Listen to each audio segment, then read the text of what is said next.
Avant de plonger dans cette histoire incroyable, pensez à vous abonner à la chaîne et à activer la cloche. Ici, chaque récit a quelque chose à dire, et vous ne voudrez pas en manquer un seul. New York brillait de mille feux ce soir-là. Les rues grouillaient de voitures de luxe et de passants pressés, mais rien n'attirait autant l'attention qu'une Bentley noire qui glissait silencieusement à travers Midtown. Marcus Johnson, chauffeur expérimenté et loyal depuis 5 ans à la famille Whitmore, conduisait calmement, respectant chaque feu, chaque signal, chaque détail. À l'arrière, Emma Whitmore, fille unique du milliardaire Richard Whitmore, tapotait nerveusement sur son téléphone, vêtue d'une robe Dior scintillante. Sa soirée avait été parfaite, jusqu'au moment où elle crut que son précieux sac à main avait disparu. Dans un éclat de panique et d'orgueil, elle se retourna vers Marcus. « Tu l'as pris. Tu me l'as volé. » Marcus, surpris, tenta de se défendre. « Emma, je vous assure que je n'ai rien touché. Je conduis depuis 5 ans pour vous, vous me connaissez. » Mais Emma, aveuglée par la colère et le pouvoir que lui conférait son nom, ignora ces paroles. Elle sortit du véhicule en criant, et la scène attira rapidement l'attention d'une patrouille de police qui passait par là. Influencés par le prestige de la famille Whitmore et le caractère affirmatif d'Emma, les officiers arrêtèrent Marcus sans même vérifier les faits. Ce fut le début d'un cauchemar pour Marcus.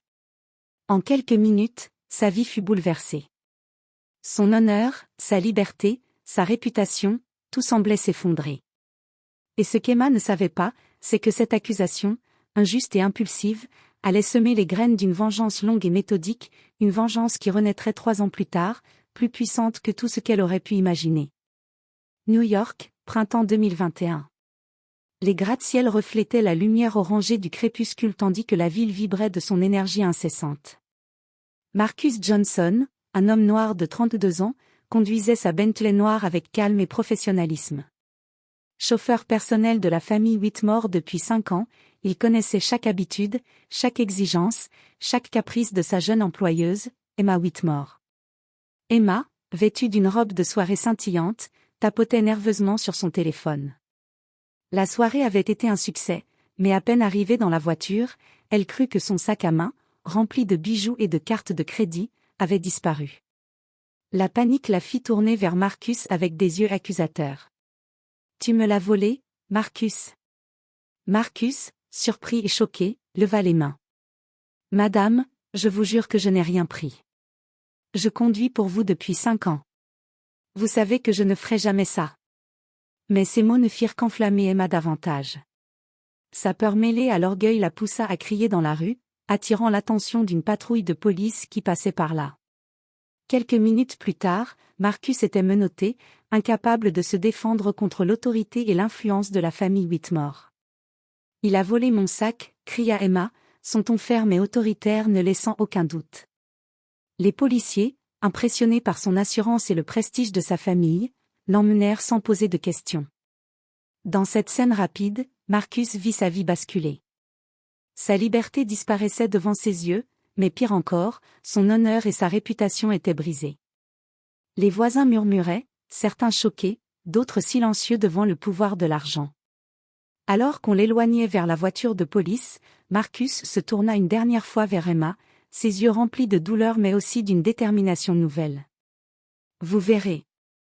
Un jour, la vérité éclatera, et vous regretterez ce que vous avez fait. » À cet instant, il ne savait pas encore comment, ni quand, mais il savait qu'il ne resterait jamais une victime. Marcus Johnson passa sa première nuit en cellule avec un sentiment d'injustice qui brûlait plus fort que n'importe quelle peur. Le silence de la prison contrastait violemment avec le tumulte de la ville qu'il avait laissé derrière lui. Chaque cliquetis de serrure, chaque pas dans le couloir renforçait sa rage, mais aussi sa détermination. À l'extérieur, la nouvelle de son arrestation se répandit rapidement. Ses collègues, amis et voisins furent choqués. Beaucoup connaissaient Marcus depuis des années, savaient sa loyauté et son intégrité. Mais face au pouvoir et à l'influence des Whitmore, personne n'osa intervenir directement. Sa famille, dévastée, essaya de le soutenir depuis l'extérieur. Sa mère, Mary Johnson, une femme douce mais forte, pleurait chaque nuit en priant pour sa libération.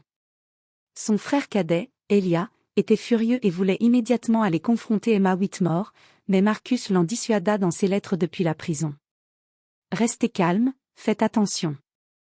La vengeance n'est pas encore pour maintenant. La vie de Marcus fut balayée en un instant, il perdit son emploi, sa maison fut mise en vente pour payer ses frais juridiques, et son nom fut terni dans les journaux et sur les réseaux sociaux. Les gens le regardaient désormais avec suspicion, croyant à l'accusation d'Emma. Mais dans son désespoir, une graine se mit à germer. Marcus savait qu'il ne pouvait pas laisser cette injustice définir sa vie. Chaque humiliation, chaque regard méprisant, chaque porte fermée devant lui renforçait son désir de justice et de revanche. Je reviendrai, plus fort. Et quand je reviendrai, personne, pas même la famille Whitmore, ne pourra m'arrêter, murmura-t-il à la nuit silencieuse, scellant ainsi le début de sa transformation. Ce fut le moment où Marcus comprit que sa chute n'était que le commencement d'un plan bien plus grand, reprendre sa dignité, restaurer son nom et, un jour, montrer à Emma Whitmore que la vérité ne peut pas être étouffée par l'argent ou le pouvoir. La prison n'était pas seulement un endroit de privation de liberté, pour Marcus Johnson, c'était un champ de bataille pour l'esprit et la résilience. Les premiers jours furent les plus durs, le choc de l'injustice, la solitude, et les regards méfiants des autres détenus pesaient sur lui comme un fardeau. Mais Marcus avait quelque chose que beaucoup n'avaient pas, une volonté de faire. Il observa son environnement, apprit les routines de la prison, et commença à établir des alliances avec des détenus respectés pour leur sagesse et leur expérience. Parmi eux, il rencontra Jérôme, un ancien avocat condamné pour fraude financière, qui devint son mentor et son guide. La prison ne détruit pas ceux qui ont un plan, Marcus. Elle ne fait que révéler qui vous êtes vraiment, lui dit Jérôme un soir, alors qu'il partageait quelques pages d'un vieux manuel de droit. Marcus passa ses journées à étudier le droit et à s'instruire sur les affaires et la finance grâce à la bibliothèque carcérale. Chaque heure passée à apprendre était une pierre ajoutée à son futur édifice de revanche et de réussite. Il se forgea une discipline stricte, exercice, lecture, stratégie, et surtout réflexion sur la manière dont il pourrait, un jour, reprendre sa vie et laver son honneur. Mais la prison lui enseigna aussi la patience. Il comprit que la colère brute ne suffisait pas et que la vengeance devait être intelligente, méthodique et implacable. Il esquissa les grandes lignes de son plan, retrouver sa réputation, bâtir sa réussite, et exposer ceux qui l'avaient injustement accusé. 3 années dans cette cellule transformèrent Marcus. L'homme qui avait été arrêté à tort était toujours là, mais il était maintenant plus fort, plus rusé et plus déterminé. Ses rêves de revanche n'étaient plus seulement des vœux silencieux, ils étaient des projets concrets, prêts à être exécutés dès le moment de sa libération. Et Marcus savait une chose avec certitude, quand il reviendrait dans le monde extérieur, rien ni personne ne pourrait l'arrêter. Le jour de sa libération, Marcus Johnson ressentit un mélange étrange de soulagement et de tension contenue. 3 ans de prison l'avaient changé, affiné son esprit et sa détermination. Alors qu'il franchissait les portes du pénitencier, l'air de New York semblait différent, plus vif, plus prometteur, comme si la ville elle-même reconnaissait qu'il était revenu pour reprendre ce qui lui appartenait. Son avocat, Maître Harrison, un homme de 55 ans au regard incisif, l'attendait à l'extérieur. Marcus, la justice a enfin parlé. Les vidéos et les témoignages confirment ton innocence. Tu peux reprendre ta vie. Mais attention, tu es sorti avec un avantage, la patience et la préparation. Marcus hocha la tête. Il savait que la véritable bataille ne faisait que commencer. Sa réputation avait été ternie, sa famille avait souffert, et sa carrière avait été détruite. Il devait reconstruire non seulement sa vie, mais également son image. De retour chez lui, il retrouva sa mère, Marie, et son frère Elia. Les retrouvailles furent émouvantes. Les larmes coulèrent, les embrassades durèrent des minutes entières, mais au fond de Marcus, une flamme brûlait toujours, celle du désir de justice et de vengeance intelligente. Il commença par un plan simple mais efficace. Avec ses économies et quelques contacts établis avant son arrestation, Marcus fonda une entreprise de sécurité et de logistique. Mais il ne voulait pas seulement gagner de l'argent, il voulait créer une influence, bâtir un réseau solide, et préparer le moment où il pourrait confronter Emma Whitmore et sa famille. Chaque geste était calculé. Chaque investissement, chaque partenariat, chaque décision d'affaires était réfléchie. Marcus n'était plus le simple chauffeur loyal d'autrefois. Il était devenu un stratège, un homme patient et méthodique, déterminé à transformer l'injustice subie en puissance et respect. Et dans le secret de son esprit, il répéta encore une fois la promesse qu'il s'était faite derrière les barreaux. Emma Whitmore, tu n'as aucune idée de ce qui t'attend. Quelques mois après sa libération, Marcus Johnson n'était plus le même homme qu'avant. Les cicatrices de la prison et de l'injustice avaient laissé des marques, mais elles avaient aussi forgé sa détermination et son intelligence. Sa petite entreprise de sécurité et de logistique prospérait rapidement, étonnant même ses anciens contacts. Marcus n'était pas seulement un entrepreneur, il était devenu un stratège. Chaque contrat qu'il signait était minutieusement choisi pour renforcer son réseau et augmenter son influence. Ses clients, impressionnés par son professionnalisme et son charisme, le recommandaient, et son nom commença à circuler dans les cercles d'affaires de Manhattan. Mais Marcus ne cherchait pas seulement la réussite financière. Il voulait s'assurer que son retour serait remarqué par ceux qui l'avaient humilié, surtout Emma Whitmore. Il investit dans des projets visibles, sponsorisa des événements caritatifs de grande envergure, et commença à apparaître dans les médias comme un self-made man respecté, un exemple de résilience et de réussite. Chaque apparition, chaque succès était une pierre posée sur le chemin de sa revanche. Mais Marcus gardait le contrôle. Il ne voulait pas seulement humilier Emma par sa réussite, il voulait que la vérité éclate, que la société découvre l'injustice dont il avait été victime. Ses relations dans le monde des affaires se multiplièrent. Des investisseurs respectés, des avocats influents, et même quelques anciens détenus qu'il avait rencontrés en prison devinrent ses alliés. Marcus transformait chaque obstacle en opportunité, et chaque affront en motivation. À la maison, ses retrouvailles avec sa famille lui donnaient force et équilibre. Sa mère, Marie, et son frère, Elia, étaient fiers et admiratifs de l'homme qu'il était devenu. Mais Marcus gardait son objectif en tête, Emma Whitmore devait payer, non pas par vengeance aveugle, mais par l'intelligence et la méthode. Un soir, en contemplant la skyline de New York depuis son appartement élégant, Marcus murmura à voix basse. « Je suis revenu. Et quand le moment viendra, tu sauras ce que ça signifie d'être brisé par ceux que l'on sous-estime. » Sa renaissance était complète. Il n'était plus le chauffeur accusé à tort. Il était Marcus Johnson, stratège, entrepreneur et maître de son destin, prêt à reprendre ce qui lui avait été volé. Emma Whitmore ne s'était jamais souciée de Marcus après l'avoir fait arrêter. Pour elle, il n'était qu'un souvenir gênant, vite oublié parmi les fêtes, les voyages et les luxes auxquels sa vie l'avait habitué. Mais le destin avait d'autres plans. Quelques années après l'incident, Emma assistait à une réception caritative prestigieuse au cœur de Manhattan. Des célébrités, des financiers et des philanthropes se pressaient dans le grand hall, illuminé par des lustres en cristal et décorés de tapisseries rares. Tout était parfait, jusqu'à ce qu'elle remarque un homme qui semblait attirer autant l'attention par son élégance que par son charisme. Marcus Johnson. Sous son nouveau nom, Marcus n'était plus le chauffeur humble et effacé d'autrefois. Son costume sur mesure et son regard sûr de lui révélaient l'homme qu'il était devenu, puissant, influent, respecté. Emma sentit un frisson lui parcourir l'échine, bien qu'elle ne le reconnaisse pas immédiatement. Marcus, lui, ne laissa rien paraître. Il observa Emma de loin, savourant la tension qu'il pouvait déjà percevoir. Il savait qu'elle se croyait encore protégée par le pouvoir de son nom et la fortune de sa famille. Il voulait que sa présence à cette réception ne soit pas seulement remarquée, mais mémorable. Au fil de la soirée, Marcus s'approcha d'Emma, engageant la conversation avec calme et politesse. Ses paroles étaient mesurées, chaque phrase soigneusement choisie pour rappeler subtilement à Emma que le passé n'était jamais loin. Il évoqua des détails précis de l'incident de 3 ans plus tôt, faisant naître une inquiétude discrète dans l'esprit d'Emma. C'est incroyable de voir comment certaines choses que l'on croit oublier, finissent toujours par revenir, murmura Marcus avec un léger sourire. Emma sentit son sang se glacer. Cette voix, ce port, quelque chose dans ce regard lui rappelait trop bien Marcus Johnson, son ancien chauffeur. Mais elle tenta de garder son sang-froid, consciente que tout le monde autour pouvait la voir. Marcus avait fait son entrée dans le monde d'Emma, mais il ne voulait pas se précipiter.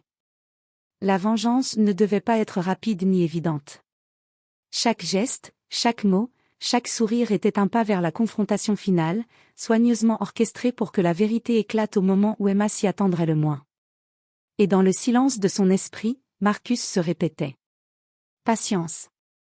Tout se paie. Et toi, Emma Whitmore, tu n'as aucune idée de ce qui t'attend. Marcus Johnson avait patiemment attendu le bon moment. 3 ans après l'injustice qu'il avait subie, il n'était plus le chauffeur effacé que tout le monde connaissait. Il était devenu un homme puissant, respecté dans les affaires et dans les cercles influents de New York. Et maintenant, Emma Whitmore allait ressentir, pour la première fois, le poids de ses actes. La première étape de sa confrontation fut subtile. Marcus apparut dans des événements où Emma se montrait, toujours sous son nouveau nom et avec une élégance irréprochable. À chaque fois, il laissait des indices qu'elle ne pouvait ignorer, un détail sur la soirée du vol supposé, un commentaire sur le chauffeur loyal qu'elle avait trahi, un sourire énigmatique qui réveillait sa culpabilité. Lors d'un gala de charité, il s'approcha enfin d'elle pour un échange direct, tout en restant poli et courtois. « Emma, il y a des choses que l'on croit enterrées, mais certaines refusent de rester silencieuses, » dit-il calmement, ses yeux brillant d'une intensité glaciale. Emma sentit son cœur s'emballer. Il connaissait trop de détails. Trop de souvenirs qu'elle avait voulu effacer. Ses lèvres tremblaient légèrement, et elle tenta de détourner le regard, mais Marcus, avec un calme déconcertant, continua. « Souviens-toi de cette nuit, la panique, les accusations. Tu m'as volé quelque chose, Emma. Pas juste un sac, ma liberté, mon honneur. » Le silence qui suivit pesait sur la salle comme un nuage. Les invités autour ne comprenaient pas la tension, mais Marcus savourait chaque seconde. Il ne voulait pas de confrontation physique ni de scène dramatique immédiate. Sa vengeance était mentale, méthodique. Il voulait que la culpabilité, la peur et la honte s'installent dans l'esprit d'Emma. Dans le coin de son esprit, Marcus souriait intérieurement. Chaque mot, chaque regard, chaque détail rappelé était un pas de plus vers la restitution de son honneur et la chute de celle qui l'avait humilié. Il savait que le moment où la vérité éclaterait publiquement n'était plus très loin. Et alors qu'il quittait le gala, Emma resta figée, incapable de parler, avec une pensée répétitive qui la hantait. Mais, comment, est-ce possible? Marcus, derrière son calme apparent, savait que la partie la plus cruciale de sa revanche était sur le point de commencer. Le moment tant attendu arriva lors d'une conférence de presse soigneusement orchestrée par Marcus Johnson. Les journalistes de New York s'étaient rassemblés en masse, intrigués par l'annonce d'un homme qui prétendait avoir été victime d'une injustice monumentale impliquant la famille Whitmore. Marcus monta sur scène avec un calme implacable. Il portait un costume noir impeccable, chaque geste mesuré, chaque mot pesé. Derrière lui, un écran géant affichait des images et des vidéos de la fameuse soirée d'il y a 3 ans. La salle retint son souffle. « Mesdames et messieurs, » commença-t-il d'une voix claire, « ce que vous allez voir n'est pas seulement l'histoire d'un vol supposé. C'est l'histoire d'une vie brisée par une accusation mensongère, d'une réputation détruite par la peur et le pouvoir de l'argent. » Il montra les images de la voiture, des témoins, et surtout les vidéos de surveillance qui prouvaient que Marcus n'avait jamais touché le sac d'Emma Whitmore. Chaque détail était exposé, implacable et irréfutable. Emma, présente parmi les invités et sous le choc, ne pouvait détacher ses yeux de l'écran. Son visage pâlit tandis que les journalistes prenaient des notes frénétiquement, posant des questions à Marcus sur la nature de l'injustice qu'il avait subie. « Je n'étais pas seulement un chauffeur, » continua Marcus, « j'étais un homme accusé à tort, enfermé pendant 3 ans pour un crime que je n'ai jamais commis. Et aujourd'hui, la vérité éclate enfin. » La salle entière resta silencieuse, fascinée et choquée par la force et le contrôle de Marcus. Emma, humiliée publiquement, sentait son monde s'effondrer. Les regards des journalistes et des invités étaient maintenant tournés vers elle avec suspicion et jugement. Marcus termina sa déclaration par ces mots. « L'injustice peut sembler puissante, mais elle ne dure jamais éternellement. La patience, la persévérance et la vérité sont des armes que personne ne peut arrêter. » Le murmure dans la salle se transforma en fracas médiatique. Les réseaux sociaux explosèrent, et l'histoire de Marcus devint virale en quelques heures. Emma Whitmore, autrefois fière et sûre d'elle, se retrouvait démunie, consciente que sa réputation venait d'être irrémédiablement ternie. Pour Marcus, ce fut un moment de victoire silencieuse mais éclatante. La vérité était enfin publique, et il avait montré au monde qu'il n'était pas seulement innocent, il était fort, stratège et maître de son destin.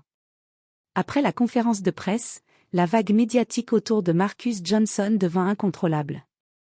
Les journaux, chaînes de télévision et réseaux sociaux ne parlaient plus que de lui et de l'injustice dont il avait été victime.